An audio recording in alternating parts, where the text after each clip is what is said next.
Hai guys, selamat datang kembali di channel Suara Peradaban. Kali ini kita berkisah tentang ekspedisi kebangsaan teman-teman ekologi PM Gereja Bang Surabaya Santo Lukas ke Mojokerto. Sabtu 8 Mei 2021, 9 pasukan baret merah bol kuning berkumpul di halaman gereja Paroki Sakramen Maha Kudus Surabaya, meminta restu Sang Guru, Yesus Tuhan dan teladan gerakan untuk siap menjalankan misi Napaktilas kebangsaan ke Mojokerto. Di halaman gereja dengan formasi setengah lingkaran bersama Pak Endro dan Pak Ari, semua menundukkan kepala kusuk dalam doa. Suara guntur bergemuruh, awan hitam berkumpul di atas langit, namun itu tak mematahkan tekad. Wajah-wajah muda itu tetap tersenyum, berdiri tegak dan gagah berpose di depan kamera. Sepeda-sepeda mulai dikayuh sambil masing-masing dari kami berpamitan dengan bapak-bapak di pos satpam. Mereka tersenyum namun tidak menyembunyikan keraguan bahwa kami akan benar-benar sampai pada tujuan. Jarak perjalanan kami tempuh sejauh 54 km. Bukan perjalanan mudah dan menyenangkan dengan menggunakan sepeda pinjaman. Jam terbang yang mendekati nol, sampai pada uang saku seadanya terkumpul dari kantong-kantong kering mahasiswa kiri.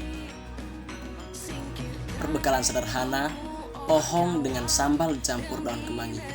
Sepanjang perjalanan tak ada lagi kata-kata. Deru kendaraan meredam kata-kata. Truk-truk besar bermuatan berat membuat jalanan serasa bergetar. Debu berterbangan sementara langit mulai menampakkan kecerahannya. Pukul 3 sore, rombongan mencapai Krian, jalanan basah terguyur hujan. Air menggenang mengisi cekungan tanah pinggir jalan. Matahari bersembunyi di balik awan. Santun menyinari bumi hingga sinarnya membuat kami tak perlu merintih. Irma, satu-satunya perempuan dalam ekspedisi ini. Beliau mengeluarkan kotak putih berbahan plastik berisi ketela pohong yang sudah lunak karena dimasak. Wangi dan kemangi bercampur sambal memancing selera. Wow, ia begitu anggun saat menyuguhkan hidangan itu. Senyumannya tak luntur karena rasa lelah dan memberi penghiburan dengan paras manisnya dan kata-kata motivasi yang pas dan sempurna. Kami beristirahat bukan untuk menikmati kehampaan.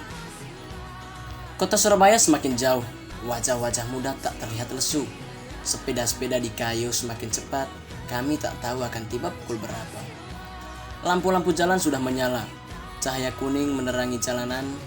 Kami mengayuh dengan kecepatan maksimal, terkadang bertaruh siapa yang tercepat. Bukan untuk berkompetisi, hanya sekedar membakar semangat agar lekas sampai tujuan. Mojokerto, ya, ini Mojokerto guys. Ini kota Mojokerto, kota para raja dan ratu, kota orang-orang besar dalam legenda bangsa kita. Kota para penulis-penulis besar lahir dan berkarya. Rasa bangga, senang, bahagia bercampur lelah itu menyatu. Wajah-wajah lelah bercampur bangga memasuki pelataran gereja Santo Yusuf Mojokerto. Wajah-wajah bijaksana menatap dengan senyuman penuh arti menyambut parade gila pasukan Bayangkara. Kami memarkir sepeda, menarik nafas, syukur tersenyum. Sedikit canggung menyalami bapak-bapak yang sudah berpakaian sepeda. Pria-pria paruh baya yang sudah pantas kami ampuh sebagai guru dengan sabar memulai percakapan. Beberapa meladeni sambil berdiri, yang lain duduk berselonjor sambil mendengar para guru yang memberi petuah dan petunjuk. Pak Bin tiba setelah misa dengan mengayuh sepeda memasuki pelataran gereja.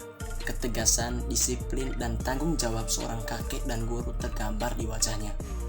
Ia menjabat dengan kami satu persatu dengan memberi senyuman bijaksana. Bak seorang empu, Pak Min menyepuh peristiwa ekspedisi ini menjadi butiran-butiran nilai yang syarat makna. Rombongan melanjutkan perjalanan menuju situs-situs sakral ke Purbakalaan Majapahit. Kami saling menatap memberi semangat meski tanpa kata-kata. Sedikit sangsi dan perasaan kebapakan yang ingin melihat kami beristirahat daripada melanjutkan perjalanan. Alih-alih mencegah kami untuk menunda perjalanan pada keesokan harinya, didampingi bapak-bapak yang sudah makan garam pengalaman bersepeda, kami pun berangkat. Kami dituntut lewat di tengah kota Mojokerto.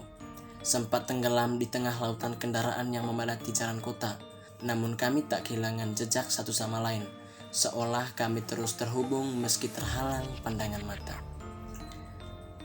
Malam gemerlap diterangi lampu-lampu jalan, bunyi kendaraan roda 4, roda 2 melintas bising riuh meramaikan suasana. Kami berhenti di alun-alun kota Mojokerto.